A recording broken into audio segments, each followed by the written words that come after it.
วัสดีครับทุกคนยินดีต้อนรับเข้าสู่ช่อง NJ Story นะครับสำหรับคลิปนี้ถ้าใครเคยสังเกตนะเวลาเราเห็นโฆษณาของสินเชื่อบัตรเครดิตบัตรชำระเงินบัตรกดเงินสดต่างๆเนี่ยจะมีคำว่ากู้เท่าที่จำเป็นและชำระคืนไหวแล้วก็พร้อมกับอัตราดอกเบี้ย XX% ถึง XX% ต่อปีซึ่งในปีที่แล้วมันไม่มีคำพูดลักษณะแบบนี้หรือว่าข้อความลักษณะแบบนี้นะครับทำไมมันถึงมีขึ้นมาวันนี้จะมาชวนคุยเรื่องนี้กันเนาะ แล้วก็ก่อนไปรับชมคลิปนี้นะครับอย่าลืมกดไลค์กดแชร์กด Subscribe กดกระดิ่งแจ้งเตือนคลิปจากช่อง NJ Story ด้วยนะครับขอบคุณผู้ใหญ่ใจดีนะครับอยากกินป๊อปคอร์นต้องนายป๊อปคอร์นขายส่งทั่วประเทศ 1,000 บาทส่งฟรีนะครับซื้อไปขายต่อทำกำไรทำรายได้กันได้เลยหรือจะเรียนทำคลิปนะครับไม่ใช่เรียนทำคลิปเรียนทำป๊อปคอร์นก็มีช่องนายป๊อปคอร์นเดี๋ยวผมทิ้งลิงก์เอาไว้ให้เข้าไปกดดูได้นะครับวิธีทำป๊อปคอร์นสอนฟรีเป็นวิดีโอนะแล้วก็อย่าลืมกดติดตามช่องนายป๊อปคอร์นด้วยนะครับผมไปกันต่อนะครับทีนี้นะครับไอ้ตัวเนี้ยนะครับที่ทำไมต้องมีข้อความเนี้ยโผล่ขึ้นมานะก็ไปสืบมาให้นะครับก็เป็นจดหมายจากธนาคารแห่งประเทศไทยนะครับธนาคารแห่งประเทศไทยเนาะเขาพูดอย่างงี้ครับว่าปัจจุบันเนี้ยปัญหาหนี้ครัวเรือนเนี่ยมันเพิ่มสูงขึ้นนะครับถ้าดูจากหลังช่วงโควิดนะตั้งแต่ช่วงโควิดขึ้นมาเนี่ยมันสูงขึ้นหลังโควิดก็ยังสูงขึ้นอยู่ยังไม่ลดลงเลยนะครับ การที่ออกจดหมายฉบับนี้วัตถุประสงค์ก็เพื่อเสริมสร้างบทบาทของผู้ให้บริการนะครับให้รับผิดชอบลูกค้าตลอดวงจรหนี้นะครับความหมายก็คือผู้ให้บริการเนี่ยไม่ว่าจะเป็นแบงก์หรือ non แบงก์นะครับเขาก็ต้องรับผิดชอบต่อลูกค้าด้วยนะครับและ2นะครับเพื่อกระตุกพฤติกรรมนะครับกระตุกพฤติกรรมเป็นภาษาอังกฤษดีนะนักนะครับนักและสนับสนุนให้ลูกค้ามีวินัยทางการเงินที่ดีขึ้นอันนี้เป็นจดหมายนะครับ ที่ออกมานะครับลงวันที่27ธันวา2566นะและมีผลบังคับใช้ดูตรงนี้ให้ดีนะทุกคนผลบังคับใช้1มกรา2567นะครับนี่แหละคือความแตกต่างว่าทำไมปีที่แล้วไม่ค่อยเห็นข้อความลักษณะแบบนี้ขึ้นทำไมปีนี้มีข้อความแบบนี้ขึ้นมานะครับไม่ว่าเราจะเจอในสื่อ Social Media ต่างๆหรือที่ไหนก็ตามนะทีนี้หนี้ครัวเรือนเนี่ยนะครับเขาก็ดูกันอย่างงี้ครับเขาดูว่าเทียบหนี้ครัวเรือนต่อ GDP นะเขาบอกว่าแต่ก่อนเนี่ยนะครับจากเดิมเนี่ยอยู่ที่76%ต่อ GDP ในปี2555นะครับหนี้ครัวเรือนนะแล้วก็ขึ้นมาเป็น84ต่อ GDP 84นะในปี62แล้วก็เจอโควิด19นะครับขึ้นเป็น95%ต่อ GDP นะครับร้อยละเนาะในปี64 แล้วก็มีการลดลงมานิดนึงเหลือ91ในปี66นะครับแต่ปัญหาหนี้ครัวเรือนของเราเนี่ยมันก็ยังไม่กลับไปสู่เขาเรียกว่าอะไรตามปกตินักนะปกตินักของเราเนี่ยก่อนปี55เนี่ยมันอยู่ที่76%ใช่ไหมตอนนี้มันปิ่มน้ำมันจะเกิน100%อยู่แล้วเมื่อเทียบกับในทั่วโลกนะครับเราอยู่ที่อันดับ7นะครับอันดับ7เลยนะจากทั่วโลกเนี่ยสวิตเซอร์แลนด์เนี่ยเขาหนี้ครัวเรือน128%ต่อ GDP ถูกเปล่าแต่ไทยอยู่ที่ประมาณ91อยู่ที่ อันดับ7นะครับควบคู่มากับเนเธอร์แลนด์นะทุกคนอันนี้ก็เป็นข้อมูลที่เขาจัดอันดับมาอันนี้ขอยืมมาจากToday นะครับ Today นะครับ Today ยืมมาก่อนนะมาให้ดูกันเป็นข้อมูลที่ดีนะครับให้รู้ว่าประเทศไทยตอนนี้กำลังมีปัญหาหนี้ครัวเรือนกันอยู่เนาะทีนี้คำอธิบายนะครับเขาบอกว่าทำไมประเทศธนาคารประเทศไทยบอกว่าทำไมนะครับหนี้ครัวเรือนเนี่ยมันถึงมีปัญหานะครับมันเกิดจากหลายปัจจัย1ก็คือขาดภูมิคุ้มกันนะครับรายได้ที่ไม่แน่นอน และจะไม่แน่นอนมากขึ้นในอนาคตรวมกับยังไม่มีระบบสวัสดิการที่เข้าถึงได้และมีประสิทธิภาพมารองรับอันนี้ก็เป็นปัญหาที่1เนาะรายได้ไม่แน่นอนไม่มีสวัสดิการที่เข้าถึงได้ขาดรายได้นะครับโดยเฉพาะกลุ่มเปราะบางรายได้น้อยขาดสภาพคล่องทำให้เข้าไม่ถึงนะครับหนี้ในระบบตรงนี้โน้ตไว้เลยนะทุกคนมันทำให้เกิดอะไรรู้เปล่าหนี้นอกระบบนะครับ ระบบหนี้นอกระบบนะครับซึ่งเป็นปัญหาใหญ่หนี้นอกระบบก็คือเกินกว่าดอกเบี้ยเกินกว่าที่กฎหมายกำหนดกฎหมายกำหนดไว้ประมาณ25-27%นต์นะครับแต่หนี้นอกระบบเนี่ยมันอาจจะเป็นถึง100%ต่อปีนะเขาจะคิดเป็นแบบดอกลอยรายวันใช่ไหมมันก็เยอะเยอะมากนะคนบางทีเป็น1,000%ก็มีนะก็ต้องระวังเอาไว้อันต่อมาบอกขาดความรู้นะครับไม่มีความรู้เรื่องการเงิน หนี้และกฎหมายทำให้เสียเปรียบตอนกู้และค้างจ่ายนะครับอันนี้ก็ต้องให้ความรู้กันด้วยเนาะและสุดท้ายคือขาดวินัยนะครับค่านิยมของมันต้องมีซื้อของที่อยากได้เกินจ่ายไว้ไม่ออมใช้ไม่ออมก่อนใช้ถูกกระตุ้นด้วยโฆษณาชวนซื้อและชวนกู้ โดยไม่คำนึงถึงภาระหนี้อันนี้ก็ผมเองก็เคยเป็นตอนเด็กๆนะครับตอนนั้นที่ทำงานใหม่ๆใช่ไหมแล้วก็มีบัตรเครดิตใช่เปล่าเห็นอะไรก็อยากได้รูดเอาสุดท้ายเต็มวงเงินนะครับแล้วก็ผ่อนแบบเต็มจำนวนไม่ไหวต้องแบบขั้นต่ำต่อเดือน10%ใช่เปล่ากว่าจะแก้หนี้กันมาได้ก็ใช้เวลาพอสมควรนะครับจนปัจจุบันเนี้ยกลับมามีวินัยทางการเงินเรียบร้อยดีแล้วนะครับก็ใช้เวลานิดหนึ่ง ทีนี้ครับไอ้จดหมายฉบับเนี้ยเขาให้สื่อคำว่าโฆษณาเอาไว้ด้วยนะโฆษณาเนี่ยหมายความว่าสื่อที่ผู้ให้บริการจัดทำหรือมีการจ้างนะครับจ้างหรือให้ผลตอบแทนแก่บุคคลอื่นในการจัดทำหรือดำเนินการนะครับอันนี้โน้ตเอาไว้นะถ้าเกิดเขาจัดทำนะครับหรือจ้างคนอื่นหรือให้ผลตอบแทนก็ถือว่าเป็นการโฆษณานะครับ อันนี้ถ้าทุกท่านเห็นบางคลิปในช่องของผมเนี่ยก็จะมีพูดเรื่องของสินเชื่อเรื่องของบัตรเครดิตบัตรกดเงินสดบ้างนะครับอันนั้นน่ะมันก็จะมีทั้งส่วนที่ได้ผลตอบแทนบางอย่างนะครับเราก็เลยต้องทำให้มันถูกต้องผมก็จะหลังจากปีเนี้ยไม่ใช่หลังจากปีที่แล้วนะเราก็จะใส่ข้อความนี้เอาไว้ให้หมดเลยนะแต่ถ้าบางอย่างที่เราไม่ได้รับจ้างนะครับแต่เราเป็นการพูดถึงนะแล้วอันนี้เราก็อาจจะแบบพูดเป็นเชิงให้ข้อมูลนะครับไม่ได้ชี้ชวนหรือว่าเชิญชวนเนาะ อาแล้วก็เขาต้องการนะครับเพื่อให้ประชาชนรับรู้ข้อมูลเกี่ยวกับผลิตภัณฑ์สินเชื่อผู้ให้บริการลักษณะเชิญชวนไม่ว่าจะเป็นข้อความภาพหรือเสียงไม่ว่าจะเป็นผู้ส่งเสริมการขายถึงพัฒนารวมถึงสถานที่ทำการทุกอย่างเลยนะครับที่ใครก็ตามมองเห็นเนาะอันเรียกว่าการโฆษณานะครับอาการโฆษณาเนี่ยสรุปนะครับว่าต้องทำอย่างไรนะ เขาบอกว่าอย่างนี้ครับผู้ให้บริการต้องควบคุมโฆษณาให้มีเนื้อหาถูกต้องและชัดเจน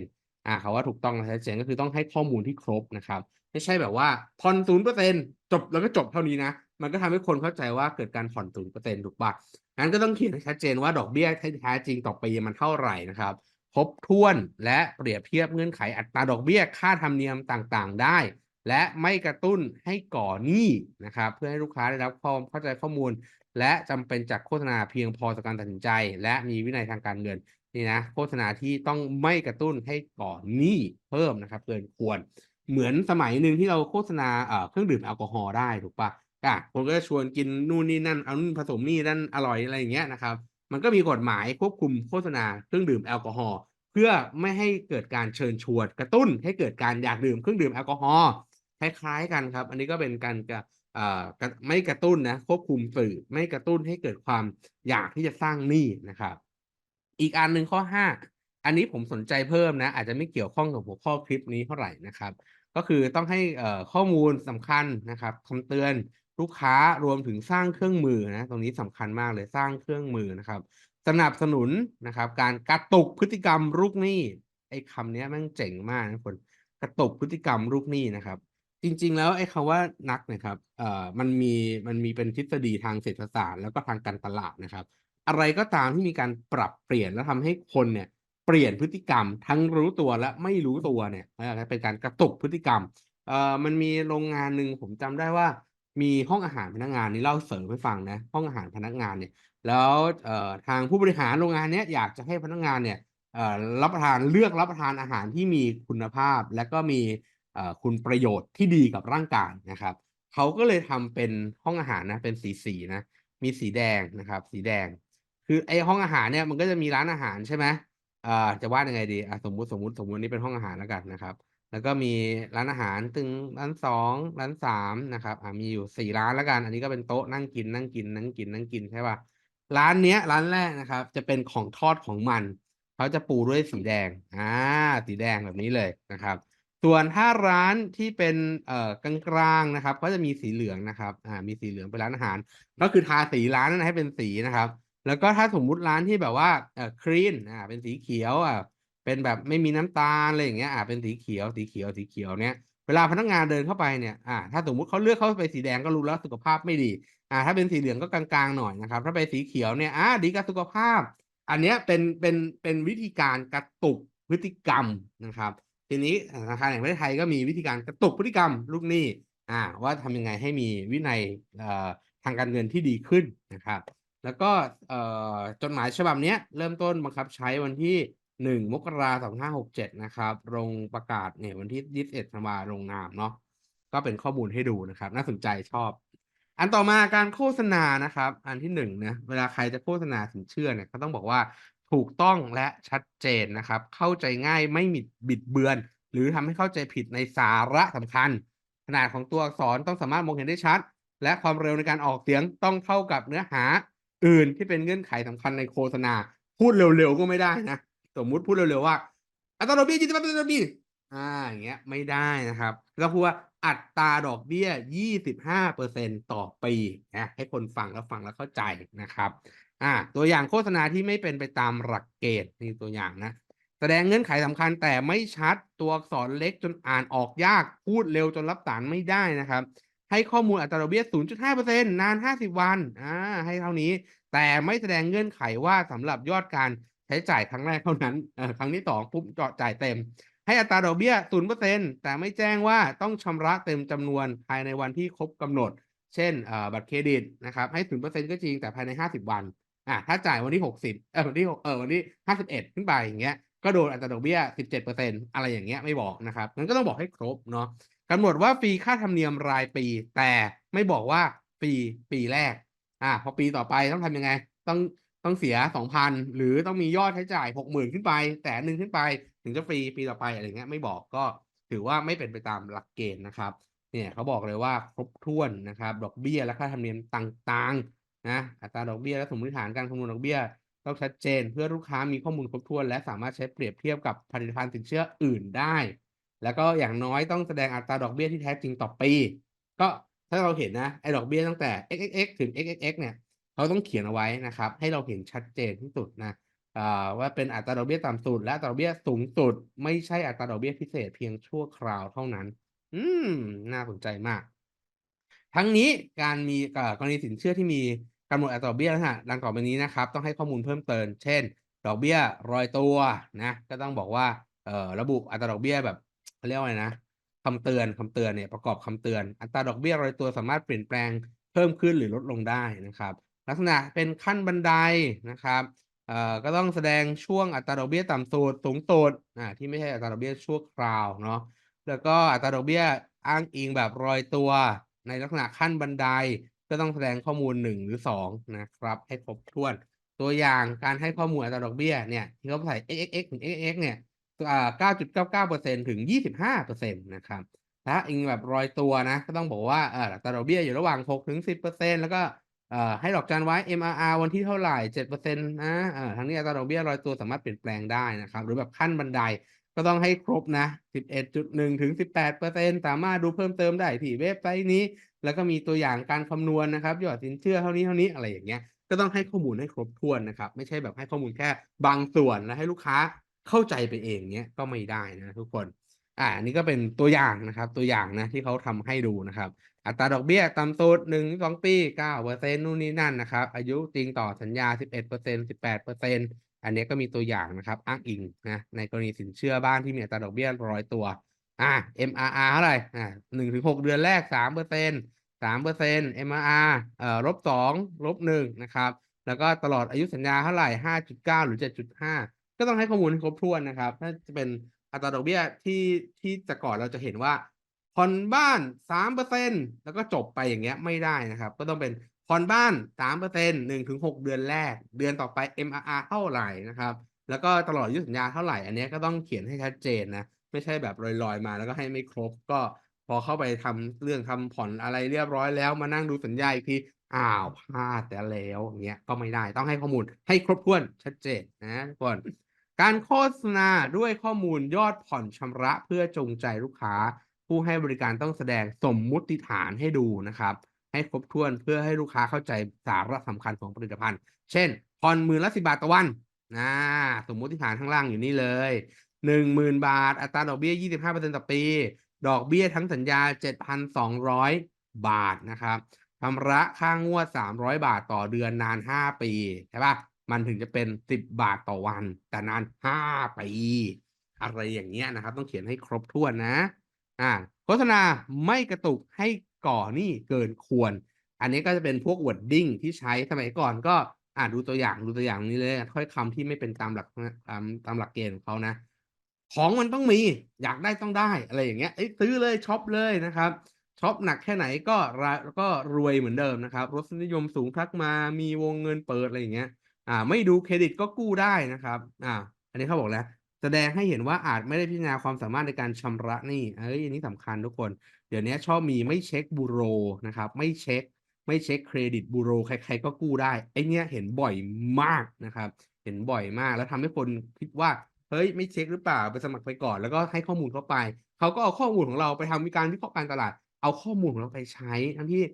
เขาจริงๆเขาเช็คแต่ว่าเขียนข้างหน้าว่าไม่เช็คบูโรอันเนี้ยเจอบ่อยนะครับแสดงให้เห็นว่าการกู้เป็นเรื่องที่ไม่ต้องพิจารณาอย่างรอบคอบนะครับ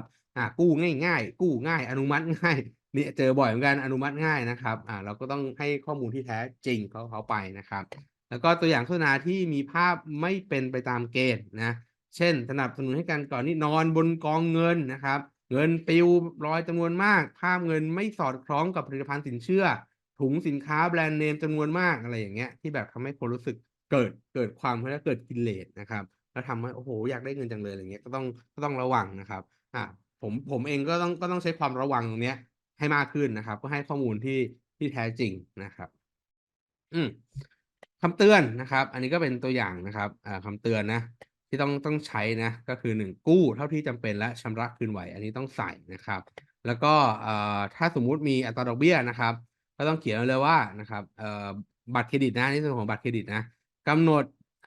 จ่ายเต็มจำนวนตามกำหนดจะได้ไม่เสียดอกเบี้ยแล้วก็บวกตรงเนี้ยด้วยอัตราดอกเบี้ยต่ำสุดเท่าไรสูงสุดเท่าไรนะครับหรือกู้เท่าที่จำเป็นชำระคืนได้ตามกำหนดจะได้ไม่เสียดอกเบี้ยบวกตึ๊ดต่ำสุดเท่าไรสูงสุดเท่าไรอันเนี้ยก็ต้องใส่ให้เรียบร้อยถ้าจะโฆษณาผลิตภัณฑ์ทางการเงินนะทุกคนแล้วก็อย่าลืมใส่คำว่ากู้เท่าที่จำเป็นและชำระคืนไหวนะครับต่อมาตัวอย่างนะครับอัตราดอกเบี้ยพร้อมคำเตือนนี้ก็กรณีบัตรเครดิตนะใช้เท่าที่จำเป็นชำระคืนได้เต็มจำนวนจะได้ไม่เสียดอกเบี้ย9-16%ต่อปีกรณีสินเชื่อส่วนบุคคลนะครับ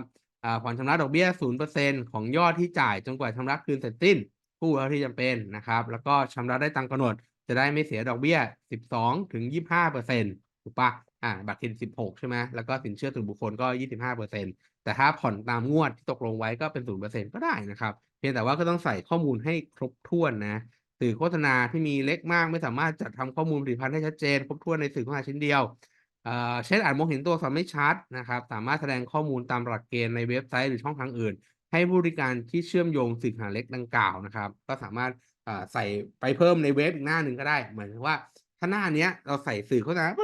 มันเต็มไปหมดแล้วไม่รู้จะใส่ตรงไหนแล้วนะครับสามารถใส่เพิ่มเติมได้แต่ก็ต้องใส่ให้ครบถ้วนนะครับ อืมนอกจากนี้ผู้ให้บริการต้องมีนโยบายกระบวนการพิจารณาการอนุมัติระบบงานรวมทั้งผู้ที่มีหน้าที่รับผิดชอบในการควบคุมกำกับและตรวจสอบให้โฆษณาและการส่งเสนอเป็นตามหลักเกณฑ์เช่นอันเนี้ยสำคัญนะก็ต้องเขาต้องให้ความรู้ต้องอบรมนะครับให้กับพนักงานที่เกี่ยวข้องมีความเข้าใจนะครับสามารถปฏิบัติเกณฑ์ได้อย่างต้องหรืออาจทำทดสอบความเข้าใจนำร่างโฆษณาไปใช้กับกลุ่มตัวอย่างเพื่อตรวจสอบโฆษณาสื่อความได้ถูกต้องหรือไม่ อันนี้เป็นเรื่องของการอบรมนะครับต้องไปพัฒนาพนักงานที่เกี่ยวข้องกับการปล่อยสินเชื่อต่างๆเนาะ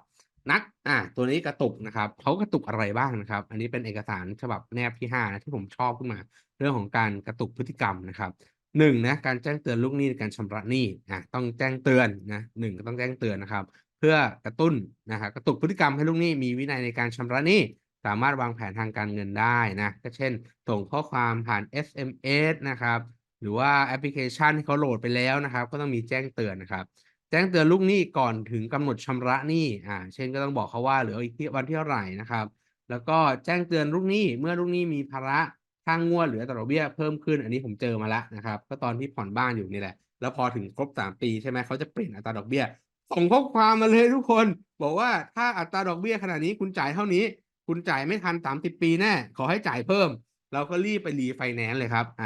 ไม่ได้รีไฟแนนซ์ retention ได้อัตราดอกเบี้ยลดลงนะครับก็ทำให้เงินต้นมันสูงขึ้นเชื่อไหม15,000ทุกคน15,000นะปีที่3เนี่ยเขาให้เงินต้นเราหักเงินต้นไปเนี่ยประมาณ500บาททุกคนจ่ายดอกเบี้ย14,000แต่พอเราลดตัวดอกเบี้ยลงมานะครับไปretention มาแล้วก็เดี๋ยวมันก็จะจ่ายต้นมากขึ้นนะครับก็ทำให้หมดหนี้ได้เร็วขึ้นนั่นเองอันนี้ก็เป็น ตัวอย่างของการกระตุกพฤติกรรมนะแต่จริงๆผมว่ามันมีวิธีการอื่นมากกว่าเนี้ยถ้าเกิดเขาอยากทำจริงๆนะมันกระตุกได้มากกว่าเนี้ยซึ่งเช่นสมมุติไปควบคุม การปล่อยสินเชื่อถูกเปล่าใครที่รายได้นะครับแล้วไปรวมกับธนาคารอื่นนะหรือว่าแบงก์นอนแบงก์อื่นๆนะแล้วต้องมีใช้หนี้ได้ไม่เกินเท่าไหร่อย่างเงี้ยแล้วก็ถ้าสมมุติเกินจากนั้นแล้วก็ไม่อนุมัติก็ได้นะมันก็กระตุกได้นะครับจริงๆก็เหมือนกับเช็คเครดิตบูโรแต่เดี๋ยวนี้เราชอบปล่อยกันง่ายนะซึ่งรู้สึกตอนหลังเนี่ยเพดานหนี้มันสูงขึ้นแล้วก็เป็นปัญหาหนี้ครัวเรือนมาโดยตลอดนะครับโอเคทุกคนคลิปนี้ก็จะจบแต่เพียงเท่านี้นะถ้ามีประโยชน์ก็อย่าลืมกดไลค์กดแชร์กด Subscribe กดกระดิ่งแจ้งเตือนคลิปจากช่อง NJ Story ด้วยนะครับเพื่อนๆคิดเห็นอย่างไรมีวิธีการกระตุกให้คนไม่อยากเป็นหนี้อย่างไรพิมพ์ในคอมเมนต์ให้ผมนิดนึงนะครับเจอกันใหม่คลิปหน้าครับผม